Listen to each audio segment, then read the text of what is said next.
Hi, so in this video I'm going to be showing how to make a really great pot of bone broth. And I have all the ingredients kind of assembled here, and we'll walk through this sort of step by step the way that I do it when I'm in my kitchen at home. You can buy a lot of great bone broths through the mail. There's a lot of good companies out there, but still making your own and learning to do it really well is going to be the cheapest and most therapeutic way to make bone broth. Certainly homemade bone broth has the most therapeutic value and gut healing properties for the gut. Okay, so to start off, I'm going to be working with a whole chicken today that I've actually cut up and placed in my stock pot here, which you can kind of see. Just bringing this around. You definitely want a lot of chicken in there, and usually people question how far up should the water go. If you can kind of see here, I've got it literally just covering kind of the top of my whole chicken that I've got cut up and put in the pot. Next, what I do is I'll add a bunch of just my veggies, leftover kind of ends of the veggies are great. I'll show you up close kind of what I've got in here. I've got ends of Brussels sprouts, some yellow squash, a little bit of onion, a little bit of celery, and then at the bottom I've got some baby carrots. And so I'm just going to literally place these in my stock pot to add some vegetable flavor to the bone broth. Like so. And you definitely want the veggies to also be covered by the water once they go in. So you just kind of push them down in there.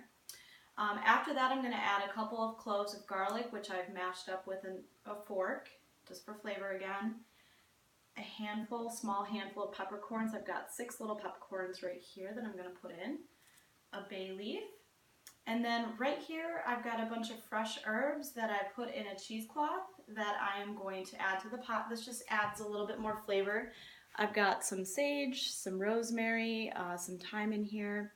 And I just put them in the cheesecloth because it's a little easier to remove them when the cooking is done. So what I do is I just kind of tie this back up like so.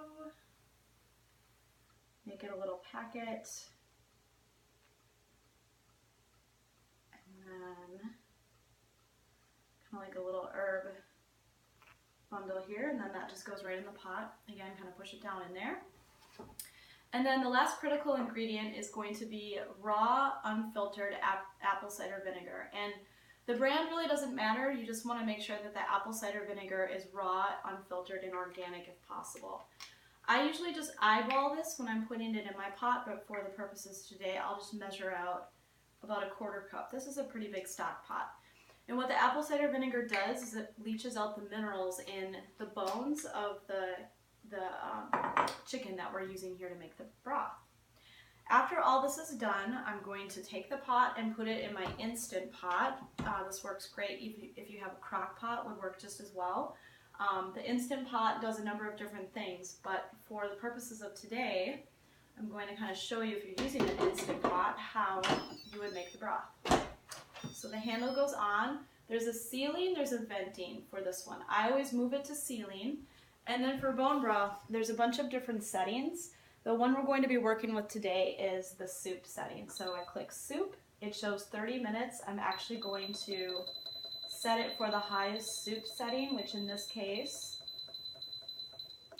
is 120 minutes. And then once it's on 120, just let it go and it'll start cooking the bone broth. So really fast, efficient way to make bone broth. It can be done in 2 hours with an Instant Pot, which is always awesome.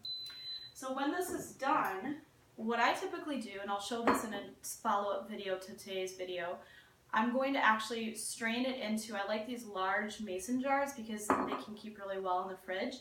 And I just use a simple metal sieve when I do that. So when this is all done cooking, I'll bring it over to the sink, put the sieve over the top of the jar, kind of try to hold it in place, and then I'll literally take that whole pot out and strain it through the wire mesh sieve, which catches any of the herbs or pieces of bone that might have cooked off, just anything that you don't really want to have in the broth when you go to drink it. And so once that's done, this will keep in the fridge for about a week. If it has a nice fat seal at the top, which it should if it's good quality bone broth, you can keep it even longer so long as that seal is intact. Another thing to note with bone broth is that if it is very good quality, it will be kind of gelatinous once it's been sitting in the fridge for a couple hours and it's cooled down. Not to worry with that. If you pour it out to go and reheat it and drink it or use it later, it will actually turn liquid again, but just that gelatinous type of texture coming out of the mason jar is a really good sign that you've got great bone broth. You can drink it with a little bit of sea salt added to bring the flavor out. Just have my sea salt right here. I just use real salt, but any kind of pink colored salt, Himalayan sea salt is another great option. It's just great to add to the bone broth to bring out the flavor. It also works really great as a soup stock. So I hope you've enjoyed this video showing you how I make bone broth. It's actually quite simple. Could take you a couple tries, but once you get the knack of it, it's going to be well worth your time in making. Making so much of it freezes great, and then you can use it at home as a gut healing food and a very nourishing base to your soups in the winter.